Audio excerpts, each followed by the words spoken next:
ತಿಳಿದವರು ಅದಕ್ಕೆ ಪ್ರತೀಕಾರ ಮಾಡುವುದಿಲ್ಲ. ತದ್ಭಕ್ತ ಯಾರು ಭಗವಂತನ ಮಹಿಮೆ ತಿಳಿದವರು ಅವರ ಒಳಗೆ ಕೂತು ಭಗವಂತನೇ ಮಾಡಿಸಿದ್ದಲ್ವಾ, ಸುಮ್ಮನೆ ಇದೆ ಏನ್ ಮಾಡ್ಬೇಕು ಅಂತ ಅವರಿಗೆ ಗೊತ್ತು. ಇದೆಲ್ಲ ನೀವು ವೇದಾಂತ ಪ್ರತೀಕಾರ ಮಾಡಿ ತಾಕತ್ತಿದೆ ಅಂತಂದ್ರೆ ಕೆಲವರು ಹೇಳೋದು ಜಗಳ ಮಾಡಿ ಕೆನ್ನೆ ಬಾರಿಸ್ತ ಇವನು ವಾಪಸ್ ಬಂದ್ಬಿಡ್ತಾನೆ. ಒಂದು ಮನೆಗಳಿಗೆ ನಾನು ಎರಡು ವಾಪಸ್ ಕೊಡುವುದು ಯೋಚನೆ ಮಾಡಿದ್ರೆ ಸಹಾಯ ಅದೇ ಹೊಡಿಲಿಕ್ಕೆ ನಾವು ಧೈರ್ಯ ಇಲ್ಲ. ಮನೆ ಒಂದು ಹೇಳೋದು ಎರಡು ನಾನು ಬಾರಿಸುವುದು ಯೋಚನೆ ಮಾಡಿದೆ ಕಡೆ ಸಹಾಯ ಬಿಟ್ಟು ಅಂತ ಹೇಳಿದೆ. ಹಾಗೆ ತಾಕತ್ತಿಲ್ಲ ಪ್ರತೀಕಾರ ಮಾಡಲಿಕ್ಕೆ ತಾಕತ್ತಿಲ್ಲದವರು ವೇದಾಂತ ಅಂದ್ರೆ ಪ್ರಭವೋಗಿ ಪ್ರತೀಕಾರ ಮಾಡುವ ಸಾಮರ್ಥ್ಯ ಇದ್ದರೂ ಪ್ರತೀಕಾರ ಮಾಡಿ. ಇದು ಸಜ್ಜನರ ಸಾತ್ವಿಕರ ಸ್ವಭಾವ. ಅದು ಬಿಟ್ಟು ಏನು ಅಪರಾಧ ಮಾಡಿದವರಿಗೆ ಶಾಪ ಕೊಟ್ಟೆಲ್ಲೋ ಯಥಾ ಮುಖ್ಯತೆ ಅಂತ ಮಗಳನ್ನು ಬೈದು ಬಿಡ್ತಾರೆ. ಇದಿ ಪುತ್ರಕೃತಾಧೇನ ಸೋನು ತಪ್ತೋ ಮಹಾಮುನಿ ಸ್ವಯಂ ವಿಪ್ರಕೃತ ರಾಜ್ಞ ನೈವಾನುತ್ತದ ಚಿಂತೆ. ಹೀಗೆ ಮಗ ತಪ್ಪು ಮಾಡಿದಾದ್ರೆ ಚಿಂತೆ ಹೊರತು ನನಗೆ ರಾಜ ಅನ್ಯಾಯ ಮಾಡಿದಾಗ ಯೋಚನೆ ಹೊರತು ಕ್ಷಣವೂ ಮಾಡ್ತಾರೆ. ಇತಿ ಪುತ್ರಕೃತ ಏನ ಮಗ ಮಾಡಿದ ತಪ್ಪಿಗೆ ಅನುತಪ್ತ ಪಶ್ಚಾತ್ತಾಪ ಪಡ್ತಾ ಇದ್ದಾರೆ. ಅಯ್ಯೋ ಮಹಾಜ್ಞಾನಿ ಮಹಾಪರಮಧಾರ್ಮಿಕ ಭಗವದ್ಭಕ್ತರಾದ ರಾಜರಿಗೆ ಈ ಹುಡುಗ ತಿರುಗೇಡಿತನದಿಂದ ಶಾಪ ಕೊಟ್ಬಿಟ್ನಲ್ಲ, ಎಂಥ ಅನ್ಯಾಯ, ಇಡೀ ದೇಶ ನಮ್ಮಿಂದ ಅನಾಥ ಬರ್ತಾ ಇದ್ದಲ್ಲ ಅಂತ ಪಶ್ಚಾತ್ತಾಪ ಪಡ್ತಾರೆ. ಆದರೆ ಸ್ವಯಂ ವಿಪ್ರಕೃತ ರಾಜ ತನಗೆ ಅವಮಾನ ಮಾಡಿದ್ದಾರೆ. ಅದನ್ನು ಒಂದು ಕ್ಷಣವೂ ಯೋಚಿಸಿ ನೈವಾದ ಚಿಂತೆ ನನಗೆ ಏನೂ ಮಾಡಿಲ್ಲ, ಏನೋ ಹೋಗುವಾಗ ಬಟ್ಟೆ ಹಸಿರು ಬಾಡಿಗೆಯನ್ನು ತಲೆ ಬಿಸಿಯಾಗಿ ಇಟ್ಟ ಅದು ತೆಗೆದು ಶಾಪಗಳು ಪ್ರಸಂಗ ಹೀಗೆ ಒಂದು ಕ್ಷಣ ಯೋಚಿಸದೆ ಮಗನನ್ನ ಗದರಿದ. ಅದಕ್ಕೆ ಸೂತ ಹೇಳ್ತಾನೆ, ಸಾಧವ ಪ್ರಾಯಶೋಲೋಕೆ ನಿಜವಾದ ಸಜ್ಜನರ ಸ್ವಭಾವ ಹೀಗಿರುತ್ತೆ ಅಂತ. ಸಾಧವ ಪ್ರಾಯಶೋಲೋಕೆ ದ್ವಂದ್ವೈ ಪರೈ ದ್ವಂದ್ವೇಷು ಯೋಜಿತಾ ನವ್ಯಥಂತೆ ನದೃಶ್ಯಂತಿ ಯಥ ಆತ್ಮಾನಾಶ್ರಯ. ಸಾಧವ ಪ್ರಾಯ ಲೋಕೆ ಎಲ್ಲ ಸಜ್ಜನರು ಬಹುತೇಕ ಎಲ್ಲೋ ಇದಕ್ಕೆ ಅಪವಾದವಾಗಿ ಸಿದ್ಧಿಗೆ ಶಾಪ ಕೊಡುವುದು, ಆದರೆ ಬಹಳ ವಿರಳ.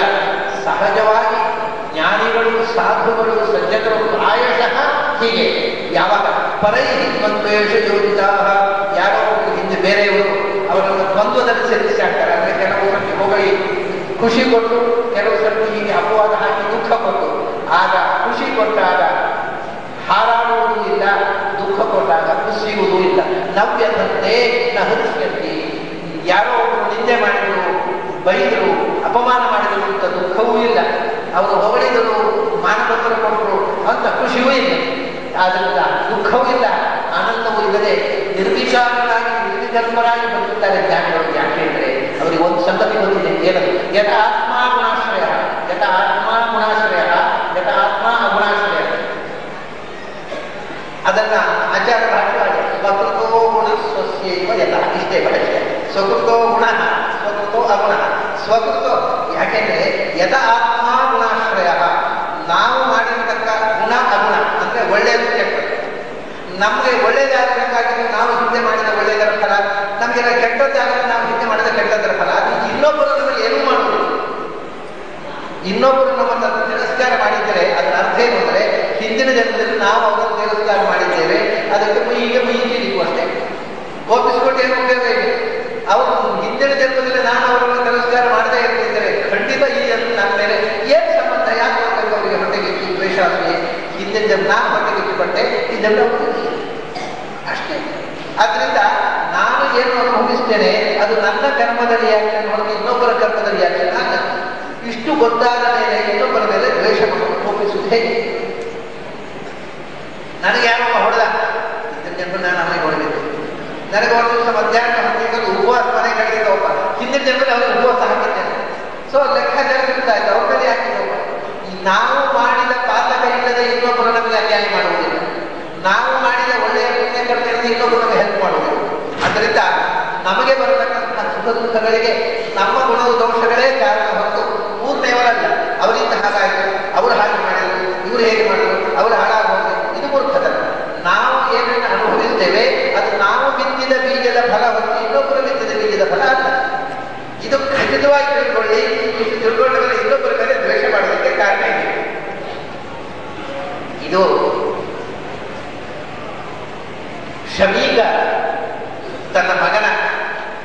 ವಿಶ್ವಾಸ ಹೇಳಿದ, ಇಷ್ಟು ಸಂಗತಿಯನ್ನು ಹೇಳಿ ತಕ್ಷಣ ಆದರೆ ಶಾಪವನ್ನ ಕ್ಯಾನ್ಸಲ್ ಮಾಡುವ ಅಧಿಕಾರ ಯಾರಿಗೆ ಕೊಟ್ಟದ್ದು ನಡೆದೇ ಹೋಗಿದೆ.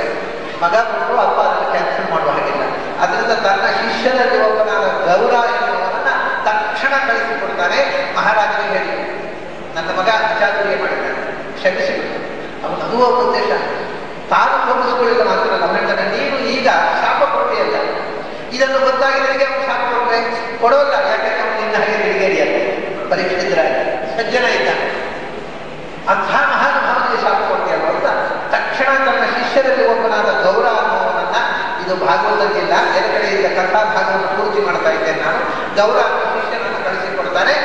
ಪರೀಕ್ಷಿತರಾಜನಿಗೆ ಹೇಳಿಬಿಡು, 7 ದಿವಸ ನಿನಗೆ ಆಯುಸಿರೋದು, ನನ್ನ ಹುಡುಗ ಅಚಾತುರ್ಯ ಮಾಡಿ ನಿನಗೆ ಶಾಪ ಕೊಟ್ಟಿದ್ದಾನೆ, ಆ 7 ದಿವಸವನ್ನು ಒಳ್ಳೆಯ ಪುಣ್ಯ ಕರ್ಮದಲ್ಲಿ ಸಾರ್ಥಕ ಮಾಡಿಕೋ, ಅವನು ಕ್ಷಮಿಸಬಹುದು ಮುಕ್ತ ತಕ್ಷಣ ಹೇಳಿ. ಹೀಗೆ ಹೇಳಿ ಕಳಿಸಿ ಮಗನನ್ನು ಗದರಿಸಿ ಕ್ಷಮಿಸಿರ್ತಾರೆ. ಮುಂದೆ ಪರೀಕ್ಷಿತರಾಜ ಏನು ಮಾಡಿದ ಅನ್ನೋದನ್ನ ನಾವು ನೋಡಬೇಕಾಗಿರತಕ್ಕಂಥ ಇನ್ನು 19, ಇಲ್ಲಿಗೆ 18ನೇ ಅಧ್ಯಾಯ, ಇನ್ನು 19, 22 ಅಧ್ಯಾಯದಲ್ಲಿ ಪರೀಕ್ಷಿತರಾಜನ ಹತ್ರ ಶುಕಾಚಾರ್ಯರನ್ನು ಪ್ರವಚನ ಮಾಡುವುದು, ತಕ್ಷಕ ಶಾಪ, ಅದರ ಪರಿಣಾಮ ಪರೀಕ್ಷಿತರಾಜನ ಮನಸ್ಸಿನ ದುಃಖ ಅವನು ತೋಡಿಕೊಳ್ಳುವ ವಿಧಾನ, ಅದು ಇನ್ನು ಮುಂದೆ 25, ಇನ್ನು 41 ಶ್ಲೋಕಗಳಿವೆ ಪ್ರಥಮ ಸ್ಕಂಧದಲ್ಲಿ. ಆ 41 ಶ್ಲೋಕದಲ್ಲಿ ನಾಳೆ 12 ಶ್ಲೋಕ. ನಾಳೆ ನಾನು ಹೇಳಿ ಉದಿವೇಶದ ಅನುಭವದಲ್ಲಿ ಭಾಗವತ ಕೇಳಿಸಿತ್ತು, ಇನ್ನು ಗೊತ್ತಿಲ್ಲ. ಇಲ್ಲೆಲ್ಲ ನಾಳೆ ಭಾಗವತ ಅಗ್ರಹಗಳು ಅರ್ಪಣೆ ಆಗಿದೆ. ಕೇಳುವವರು ಕೇಳ್ತಾರೆ, ನನ್ನಂತೂ ಕೇಳುತ್ತೆ ಕೇಳುವಾಗ. ನಾನು ಸ್ವಲ್ಪ ಹೊತ್ತು ಖಂಡಿತ ಕೊಡ್ಬೋದು ಹೇಳಿಲ್ಲ. ನಾಳೆಯೂ ಸ್ವಲ್ಪ ಹೊತ್ತು ಭಾಗವತ ಕೊಡ್ತೇನೆ. ಅಲ್ಲಿಗೆ ನಾಡಿದ್ದಿನಿಂದ ಈಗ ಮತ್ತೆ ಒಂದು ವಾರ ನಾನು ಮುಂದೆ ಹೇಳಿದೆ, 28ನೇ ತಾರೀಕಿನಿಂದ ಶ್ರೀಗಳವರ ಆಜ್ಞೆ ಪ್ರಕಾರ ಬೆಳಿಗ್ಗೆ ಪರೋಕ್ಷಪದಿ, ಸಾಯಂಕಾಲ ಪುನಃ ಪರೋಕ್ಷಪದಿ, ಸಾಯಂಕಾಲ ಸಮಗ್ರ ಭಾಗವತದ ಮುಂದುವರಿಕೆ, ಬೆಳಿಗ್ಗೆ ಪಕ್ಷ ಪೂರ್ವ ಶುಕ್ಲ ಪಕ್ಷದ ಸುಮಾರು 12 ದಿವಸಗಳಲ್ಲಿ ಒಂದೊಂದು ದಿವಸ ಒಂದೊಂದು ಸ್ಕಂದದ ಸಾಲ, ಬೆಳಿಗ್ಗೆ 8ರಿಂದ 9 ತನಕ. ಅದು ಚಂದ್ರಶಾಲೆಯಲ್ಲಿ ಮಡಿಯಲ್ಲಿ, ಇದು ಮೈಲಿಗೆ ಅಂದರೆ ಮೈಲಿಗೆಯವರು ಮಡಿಯವರು ಮೈಲಿಗೆ ಆಗಬೇಕಾಗಿ ಮಾಡೋದು, ಮೈಲಿಗೆಯವರು ಮಡಿಯಾಗಿ ಮಾಡೋದು. ಅದು ಭಾಗವತ ಹೇಳುವುದೇ ಮಡಿ. ಭಾಗವತ ಹೇಳಿ ಮೈಲಿಗೆ ಆಗುವುದು ಒಂದು ಪ್ರಶ್ನೆಯೇ ಇಲ್ಲ. ಯಾವ ವೇಷದಲ್ಲಿ ಹೇಳಿ, ಯಾವ ಕ್ಷಣದಲ್ಲಿ ಎಲ್ಲಿಬೇಕಾದ್ರೆ ಹೇಳಿ, ತದೇವ ದಿನ ತದೇವ ಧಾರ, ಯಾವತ್ತೂ ಅದನ್ನು ನಾವು ನೆನಪಿಸಿಕೊಂಡೆವು ಆವಾಗ ಮಾಡಿ, ಯಾವ ವೇಷ ಹೇಳಿದೆವು ಆವಾಗ ಮಾಡಿ. ಅದರಿಂದ ಬೆಳಿಗ್ಗೆ ಅಲ್ಲಿ ಶುದ್ಧವಾದ ಕೃಷ್ಣ ಮಠದ ಸಂಪ್ರದಾಯದಂತೆ ಪರಿಶುದ್ಧವಾದ ವಾತಾವರಣದಲ್ಲಿ ಅಲ್ಲಿ ಕೇಳಿ ಬರುವವರು ಗೊತ್ತಿರಲಿ, ಬೆಳಿಗ್ಗೆ